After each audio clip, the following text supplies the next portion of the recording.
여러분 안녕하십니까. 이수TV의 이수 PD입니다. 오늘 여러 편을 녹화하게 되었는데요. 시사 터치는 이제 말씀드렸고, 조금 전에 코로나19 2단계로 높아졌다는 건 이제 제가 보도를 해드렸고요. 칼럼으로 하나 페이스북에 글 쓴 건데 그 내용을 가지고 한번 말씀을 드려볼까 합니다. 제목이 공정한 것은 정말로 좋은 것일까? 이런 제목입니다. 우리 사회가 요즘 많이 이야기되는 것이 지난 이제 정권과 이 정권 사이에 있었던 얘기에서 이제 많이 얘기된 것이 공정이라는 부분이 이제 많이 얘기가 됐습니다.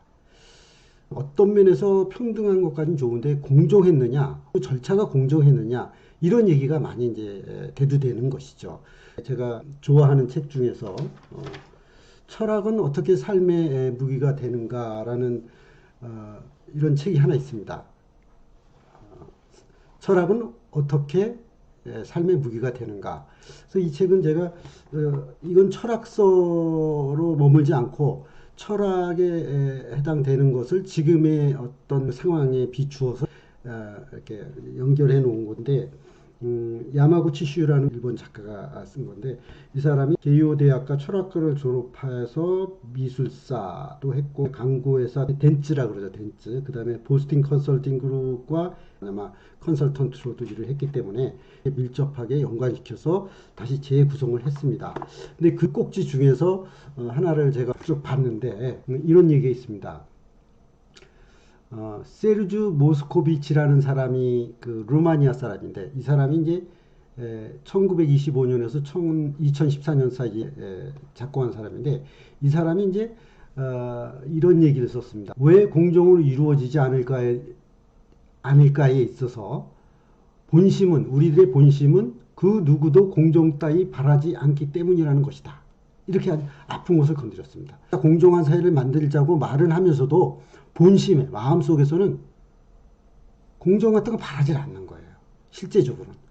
남들에게는 그러죠. 우리 공정한 룰을 정해서 그렇게 합시다. 라고 얘기하지만 자기는 그런 거 바라지 않는 거예요. 다시 말해서 차별을 원하는 거예요. 실제적으로 본심은. 근데 이제 그러면 이걸 부언을 해보겠습니다. 왜 그런 이유가 나오냐? 신분 차이가 없어지고 민주주의가 되고 또 민주사회로 변화함에 따라서 신분이 없어요. 옛날에 봉건주의가 있어서 예를 들어서 뭐 주인이 있고 노예가 있고 또는 노비가 있고 뭐 이런 봉건 사회가 무너짐에 따라서 평등해졌다 이거죠. 지금 말씀드렸던 그런 평등해진 상태가 되다 보니까 신분 차이가 없어지고 표면적으로는 누구에게나 기회가 공평하게 주어졌다고 합니다. 군대 가는 문제라든가 대학 가는 문제라든가 직장을 구할 때 보면 평이고 공평하다는 거예요. 공평하다. 또 누구보다도 공평해지고 공정하게 한다는, 룰이 공정하기 때문에 바르지 못한 방식으로 해서 뛰어넘거나 앞서거나 할 수가 없다 이런 것이거든요. 그렇게 해왔는데 오히려 차별이나 격차가 더 부각된 거예요. 그러니까 공평하다 그러고 공정하다 그랬는데 이게 차별이나 이런 게 되니까 확 부각이 되는 거예요. 그냥 이렇게 웬만하면 넘어갔었는데 이제 넘어가질 않는 거예요. 그래서 이제 문제가 되는 부분이 있습니다. 그렇게 하니까 일면 이해가 되죠. 기생충이란 영화를 두고 봐서도 그렇습니다. 기생충 영화가 저도 이제 봤지만 하여튼 이성균네 집은 부자예요. 그래서 송강호네 집이 그 집에 딸이 먼저 이제 일종의 위장 취업을 하지 않습니까? 무슨 선생으로, 과외 선생으로. 그런데 더불어서 이제 딸이 들어가니까 아들 들어가고 엄마도 일하러 들어가고 또 아빠가 또 일하러 들어가고 이렇게 해서 온 가족이 그 기생하듯이 부잣집에 기생하듯이 이제 이성균네 집에 기생하듯이 전부 취업해서 들어갑니다. 그래서 들어가 보니까 또 기생하는 사람이 또 있었던 거예요. 그래서 이제 그런 것에서 이미 이제 또 그 들어가는 과정에서 남학생의 경우에 남자 사내아이의 경우에 이제 위조하는 장면도 나오고 막 이렇게 됩니다. 그러니까 어떻게 됩니까? 여기서 보여준 그런 기생충에서 보여준 불편한 부분이죠. 그런데다가 이 부잣집과 가난한 집의 차이가 뭘로 대비되냐면 스멜, 이 냄새로 대비가 됩니다. 다시 말해서 송강호가 입고 있는 옷이 뭔가 이 냄새가 나는 거예요. 이 냄새가 배어 있는 거예요. 지하방 생활을 하다 보니까 거기서부터 이미 그 냄새가 이렇게 맡아진 거예요. 거기서 이제 이런 기생충에서 보여주는 신분의 차이는 이 냄새로서 이렇게 깔아지기 시작했던 겁니다. 그래서 그런데 그거를 극복하는 방식으로 그 집에 위장 취업해서 들어가다 보니까 거기서 불거진 이제 공정의 비공정이 이제 이렇게 아주 사회 고발되듯이 이렇게 나왔던 겁니다. 그런데 모 장관의 문제가 작년에 이제 불거지면서 그것이 큰 사회적인 문제로 부상이 됐죠. 그런데 사실은 이 공정의 가치를 회피하는 사람은 없어요. 다 공정을 원합니다. 솔직히. 그거를 공정을 피해서 어떻게 요리조리 피해서 뭔가 불공정을 저지르는 사람들은 이거 문제가 많죠. 일반 분들이 불공정하게 하는 분들이 없어요. 줄 서는 것부터 시작해서. 근데 자신의 문제가 되면 자기 이익 편향으로 급선회 한다는 거예요. 자기 문제가 되면. 우리 말로는 공정하게 합시다. 우리 형평성 있게 합시다. 어? 공평하게 합시다. 말로는 그래놓고 내 문제로 돌아서면 불공정을 저지르게 된다는 것이죠. 이게 인간의 속성인 거예요.